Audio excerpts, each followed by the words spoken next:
Hello everyone, কী অবস্থা সবার? তো এই ভিডিওটা নিশ্চয়ই দেখেছো। তো বলতে পারো এটা একটা আমার ছোট্ট অ্যাচিভমেন্ট। তো আমি অত ব্রিলিয়ান্ট স্টুডেন্ট নই। আসলে এটা ছিল জুনিয়র স্কলারশিপের একটা গিফট বলতে পারো। তো আমি কখনো আশাই করিনি যে আমি বৃত্তি পাবো। কারণ সত্যি কথা বলতে গেলে আমার ম্যাথ পরীক্ষাটা এতটা খারাপ হয়েছিল, তো আমি তো ভাবিনি যে বৃত্তি পাবো। তাও ভগবানের কৃপায় আমি পেয়েছি বৃত্তি, তো আমি তো খুব হ্যাপি।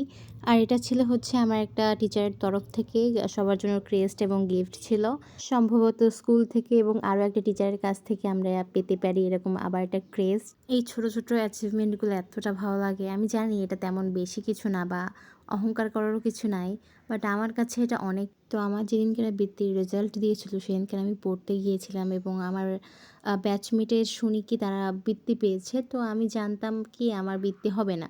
তো এই কারণে আমি তাও নিজেকে শক্ত করে মেন্টালি প্রিপেয়ার্ড ছিলাম এবং খুবই হাসতেছিলাম, বাট মনের ভিতর তো ঝড় বয়ে যাচ্ছিলো। বাট টিচার যখন দেখে তো হঠাৎ করে বলে কি তোমার নামও আছে।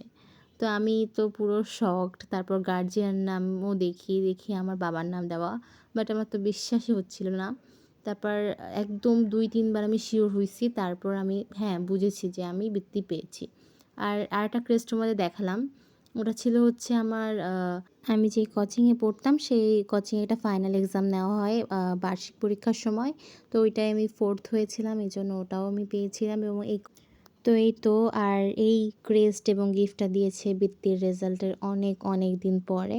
সবার তরফ থেকে গ্যালাক্সিতে ট্রিটও দিয়েছিল স্যার, আমাদের টিচার, এবং সবাইকে গিফটে হিসেবে আর ক্রেস্ট হিসেবে এইটা দিয়েছে।